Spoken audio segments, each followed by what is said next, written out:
going to be hated. No, you're not going to be hated. I'm pro-men.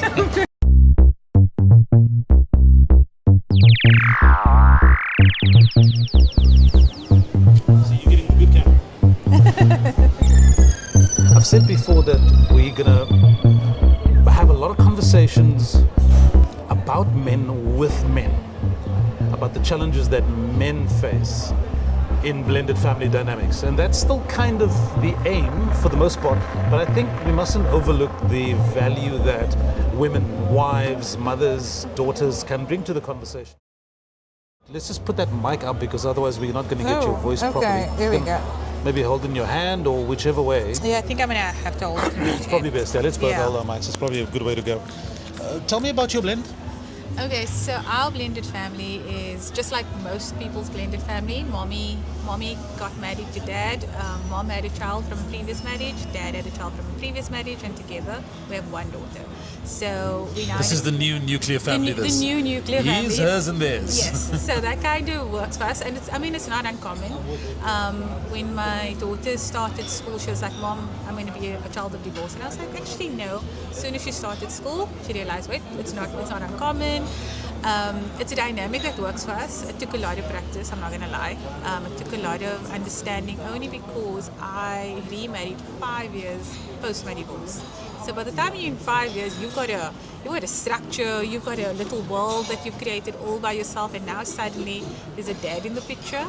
There's a real dad in the picture, and I mean, the nice thing about us is that he fitted in better with my daughter.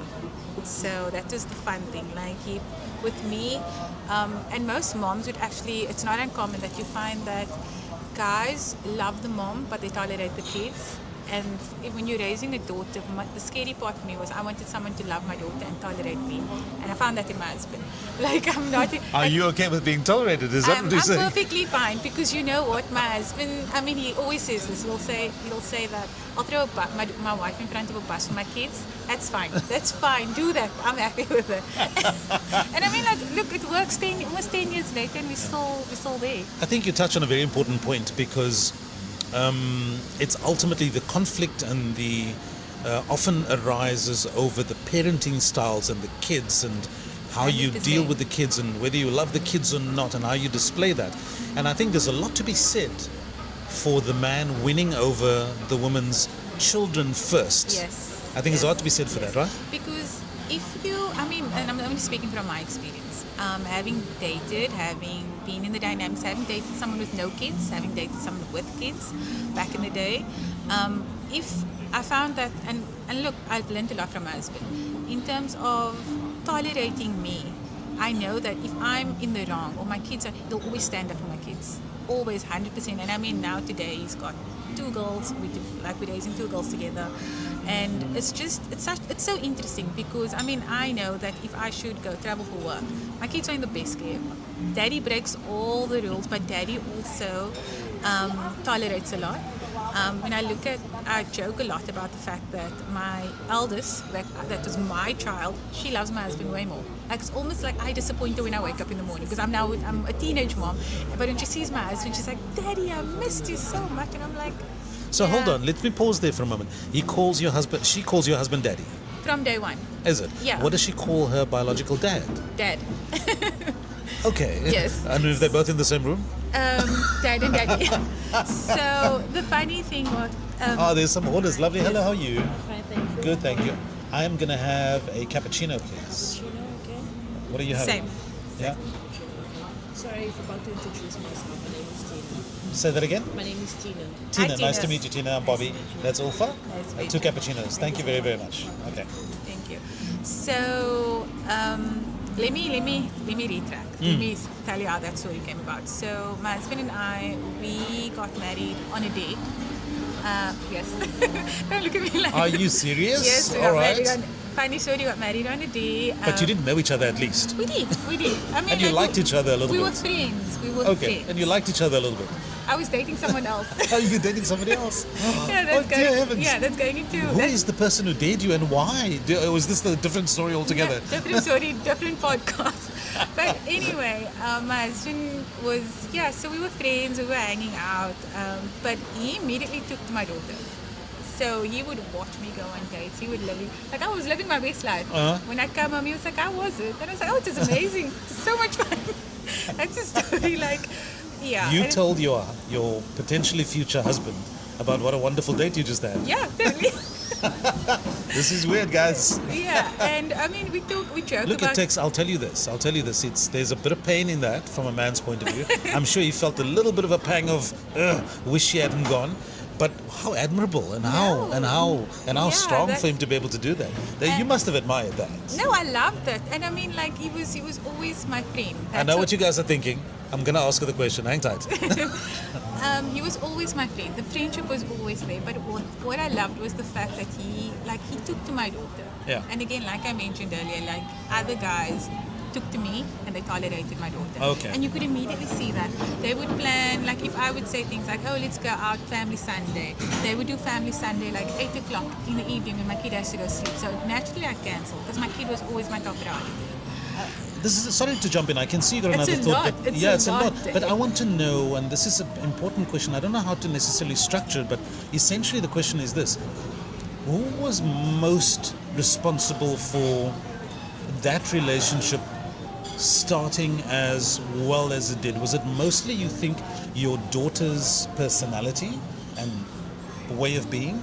Or do you think it was mostly your husband's style, his nature? So it's a bit of both. So let me get this straight. He's living in a home. He's gone from having had his relationship with his wife and his son. Now he's in a home with just women. Yes, so it's myself, my 2 daughters, my mom, the Ulpha, the cat is a female, and he's the only guy. So yeah. Is this some form of paradise or some form of, I don't know? But let me tell you, he's really good at blow drying hair. He's learned quite a lot of girl things. And I mean, that's what he fitted in. He was the puzzle piece we didn't know was missing. Okay. So anyway, fast forward. Yes. Then my mom was like, listen, he needed a +1 to a wedding. I was like, cool, I'll be his +1. Cool, no problem. We went to the wedding in, I think it was before the 17th, 18th. And he looked at me and he was like, listen, that's us next week. And I was like, what do you mean that's us next week? I promise you that's us next week. Next week? Yeah, the next week, post-wedding, 2017. The Wednesday he asked, I said no. The Saturday we got married. So and now we're celebrating. Where does the dare fit into all of this? He was like, I dare you. And I was like, oh, if you're raised with boys, you never ever put down a dare. I think he knew what he was doing. Yeah, and I mean, by the time we got married, Wednesday to Saturday is a short time. It's a very short time. So I've got to ask this question because you're obviously Muslim, you're a practicing Muslim. Your husband's a practicing Muslim. 100%. Quick marriages are not uncommon in the Not Islamic faith. uncommon, no. Did you love your husband when you married him? Did I love my husband? That's a good... Do I love him today? Sometimes. Fair. You know what it was? My husband was actually my first crush. My husband was my high school crush. I see. I was 15 when I met him. He was 19. And I think... The crush feelings came back. Yeah, the crush feelings came back. But also watching him fall in love with my daughter was enough for me. Oh, wow. That was enough for me. That is a very interesting statement. That was enough for me. And I mean, we've learned a lot of lessons from my grandparents who were married over 60 years. And they said, my grandfather said, you guys are stuck together now. How old was your daughter when they met? 5. She was 5. So he was just... He was daddy. That's the key, isn't it? Was that the key? That was the key. And then we told her the Friday, because we're getting married this Saturday. And I said, listen, Sinead wants us to get married, and how do you feel about it? Because obviously you mattered. And she was like, but I always thought he was part of our family. And I was like, okay. When did you start calling him daddy? The day we got married. Because you know why? After our ceremony, he proposed to her as well.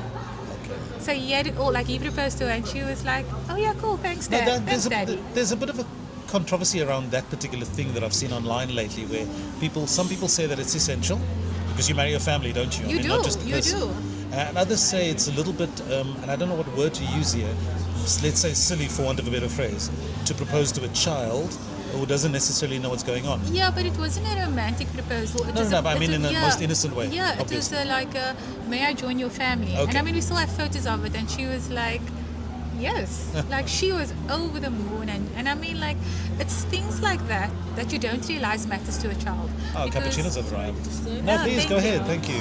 Thank you so much.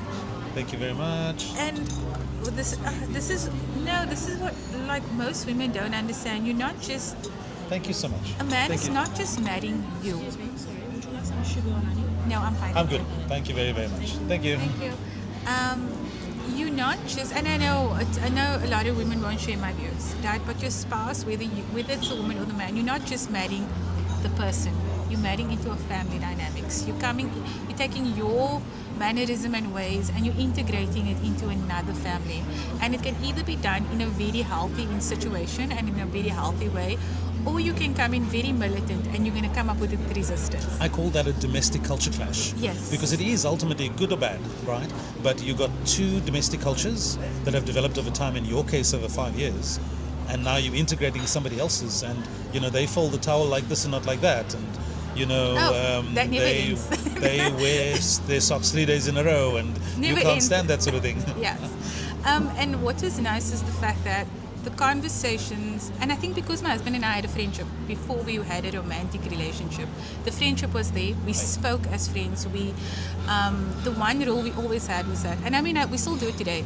When you argue with your friend, you argue without emotions. So when we argue, we take off our wedding rings and we have a discussion. And Like you physically, literally take off your wedding. we literally take off our wedding rings, we put it in the middle of the bed, and we have a conversation because wow. you I will like that. you will never think about it. When you argue with your friend, there's no emotions. You're logical, you're respectable. You don't bring in the ugliness, you don't bring in the dirtiness, and you fight it out, and then it's done. But if it's with that ring, it's almost like it's a symbol of attachment. It's a symbol of emotion, and you get ugly and you say really nasty things. We've gotten to a point now where almost 10 years later, I told him, I said, we're so vanilla. It's so boring. Like, I want to know, like, what are we doing so wrong? Because it's just that dynamic is comfortable now. I mean, now we're raising a teenager. Very different dynamics. Like I mentioned earlier, I disappointed that I woke up because I'm the mommy and I'm the policeman. Daddy's the best. Daddy is so the best. My 7-year-old, well, my almost 7-year-old loves me to bits, doesn't like daddy. Tells daddy all the time, listen, you parenting so wrong. So wrong. But yeah, and I mean, I think a lot has to do with my upbringing as well. And I'll tell you a bit about that. When you're raised with grandparents, and a very strong grandfather, 6 uncles, you kind of get the view very strongly from a male. You're raised to think like a boy. Okay. You need to. You have brothers as well. I've got 2 brothers there you as go, well. okay. Yeah, 2 brothers as So well. you're a male ally. I am a male ally ally. of men. I am. You see a lot of perspective through the male lens. I do. Okay. And I mean, like, I can honestly say that I'm appreciative of the way I grew up because I get to see both views. But again, my logical brain kicks in though. Okay. When I hear a man's point of view, I understand it. Yeah. When I hear a female's point of view, I'm like, like, are you talking to me with emotion or are you talking to me with logic? Because men, and there's a lot to be said for the emotion. I think both are needed. Both are needed, 100%. In life, and kids especially, they need the soft landing space of mom, Yes. but they also need the hard, unwavering discipline of dad. I think those things are both necessary in time. Yes. I'm very curious to know when you were, let's call it, single for the 5 years Yes. after your divorce. Did you want to get married again? Did you know that you would? I was very much of the opinion that I was fine not being married again. Okay. I was happy. I knew that after I got divorced, I was ready for my career. I was ready to chase my career. I was ready to, be that person because I was raising a girl. And also coming from the view that whatever boys can do, girls can do as well. Women can do as well. My grandfather was a massive supporter of women, and I just thought, you know what, I'm chasing my career. I don't need a man. I can do this by myself. Sorry, finish your thought. Finish your thought. No. And then I thought, okay, cool. And then my husband came along. Okay. And changed it. Spoiled my dreams. How does that gel, what you just said, how does that gel with your, we called you an ally of men a little bit earlier. How does what you just said about women, a woman's strength, gel with seeing a man's point of view, for example? Do you see that as supportive of one another? It sounds a little bit paradoxical as well, what I'm trying to say. Do you know what? The one thing I've learned within personal and business is that men are massive supporters. A woman will cheer you on, but a man will like show up and cheer you on really hard. And I'll give you an example. A woman will say things like, and I'm speaking from my perspective. Again, it's not directed at anyone. A woman will say, "Well done, I'm so." There's certain types of women. They're your supporters. They'll say, "Well done, I'm so proud of you," or then I'll get, "What about your children?" Whereas a man will be like, "Go for it, you can do it, find the balance." So it's quite an interesting dynamic, if that makes sense.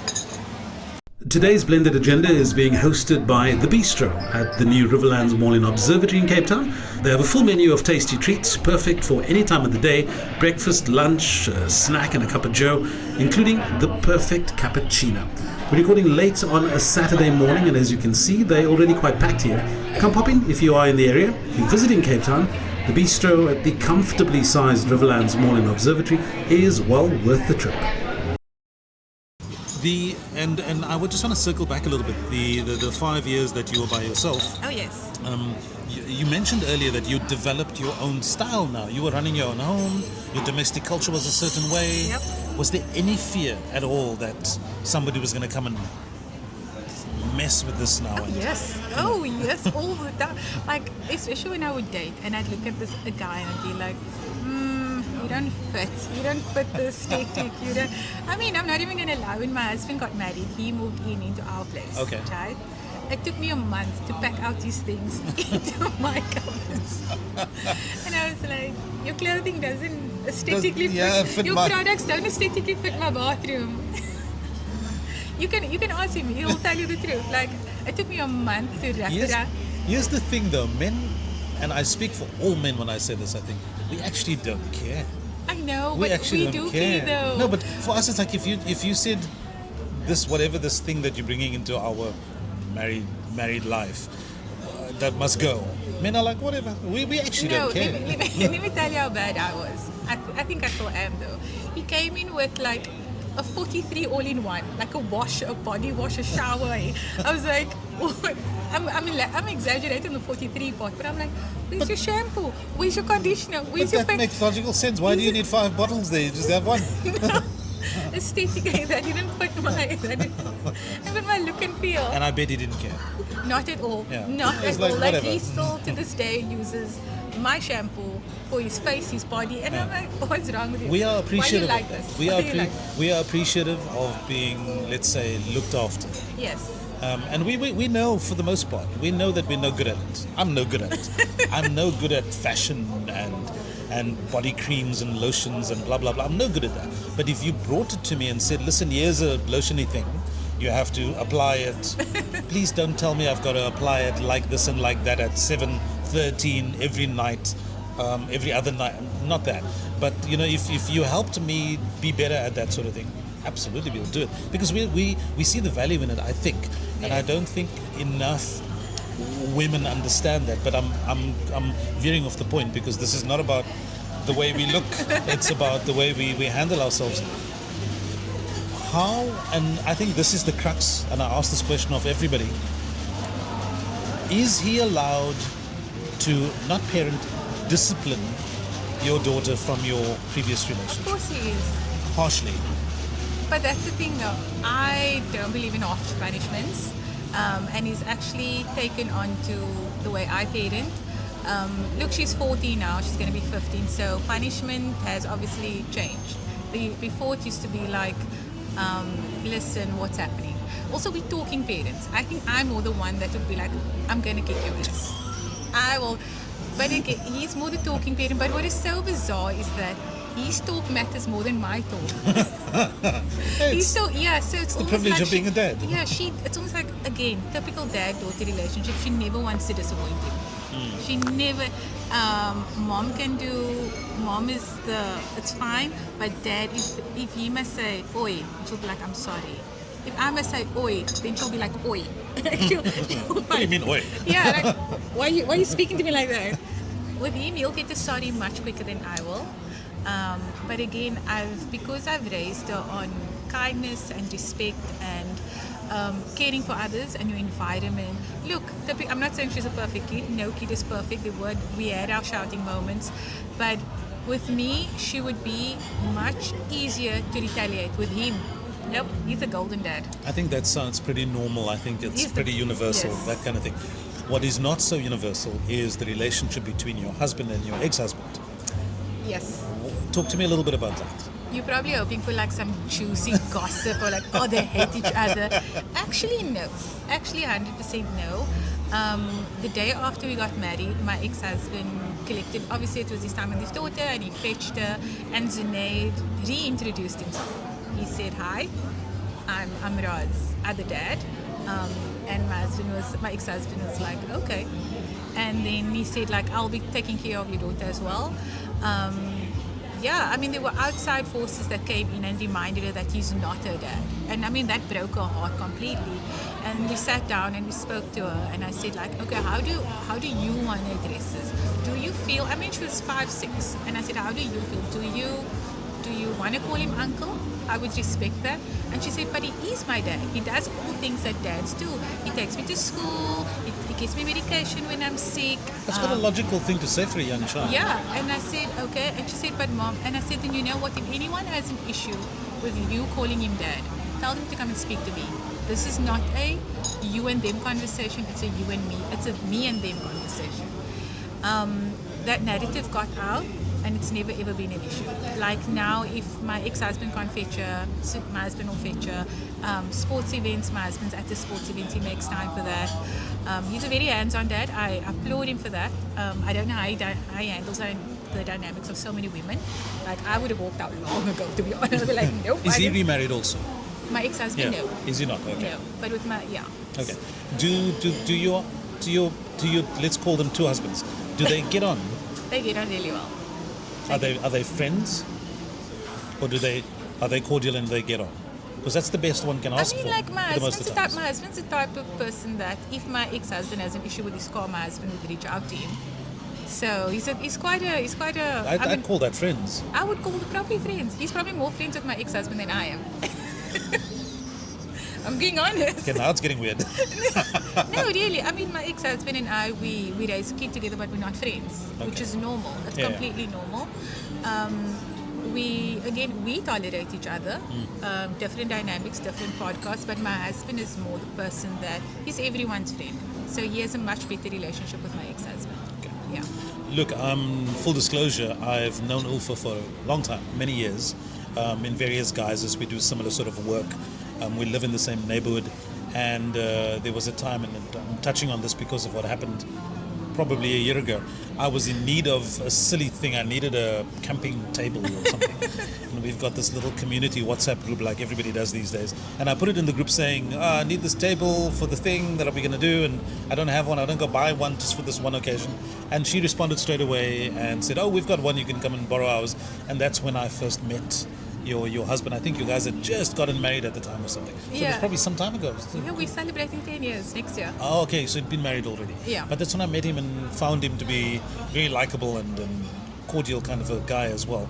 And it's interesting to me how I almost want to say that the switch you made from being a single woman to being a married woman again was seamless almost, as if you were almost, even though you say you had not thought of being married again, some people are built for marriage.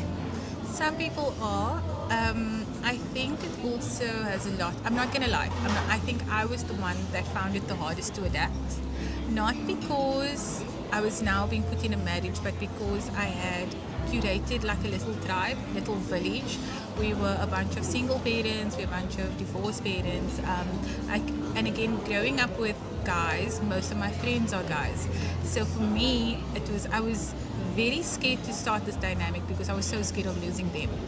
So you were I was the tomboy. You were in a tribe of divorced dads. Mostly, yes. Yeah. Yes. We were the home that was like the safe. And your current husband was one of them.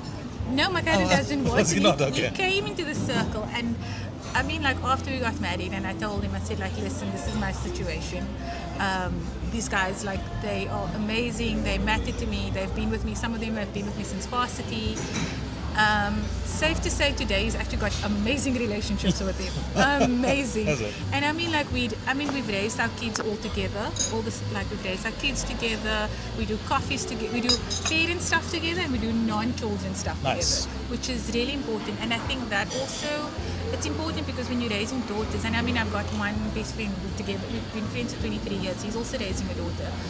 We are showing them healthy relationships, that you can actually have a very healthy relationship with a friendship with someone from the opposite sex. And I think that's a really interesting argument because there's still a lot of data and stats out there that says the traditional nuclear family, mom, dad, kids, same home, is the best environment for kids. That data is still prevalent, but since that is no longer the case for the most part globally, you have to look at how do you still have the best outcome for kids Yes. in this new setup. Yes. Because the story is not anymore, kids are no longer telling the story about mom and dad and going on a holiday and camping trips together. They're telling about, my weekend with my dad, or my weekend with my mom, yes. or my stepdad says, or whatever. This is something I touched on with somebody else some time ago. Because your daughter had the opportunity to call him by his name, Yep. which is also acceptable, or calling him dad or daddy, she went with daddy. Does she introduce him now that she's a teenager as stepdad?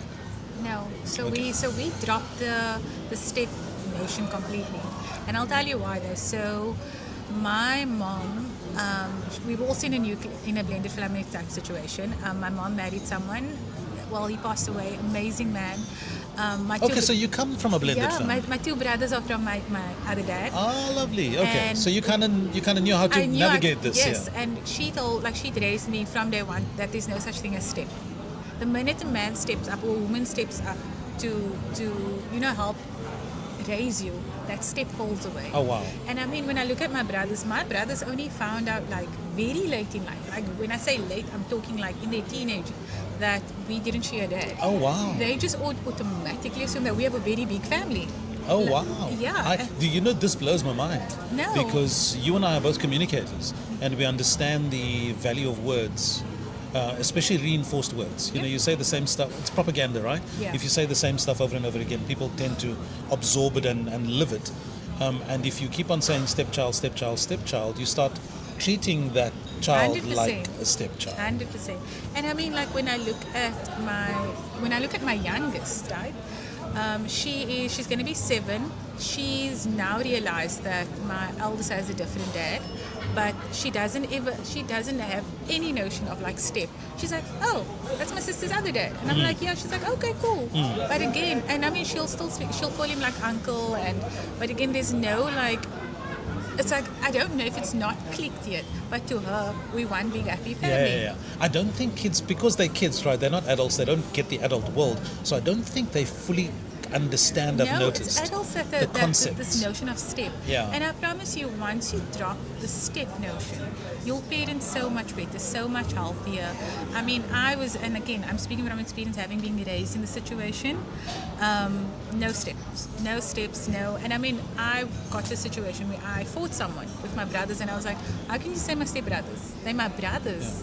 Yeah. I only know them as my brothers. I was there when they were born, so those are my brothers. Yes. Which is a very important statement, actually. You were there when they were born, and you are part of their socialization. You kind of raise them also 100%. In a way, so therefore they are more. The blood ties to you is almost greater than anybody else, actually, in a way. Completely.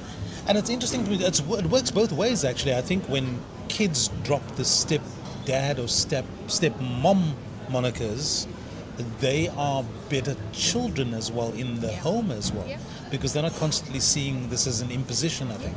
I mean, when I look at my husband, he's never said, oh, this is my stepdaughter and this is my daughter. He'll be like, this is my daughter's. With his son as well, I'll never say this is my stepson. I'm like, this is my son.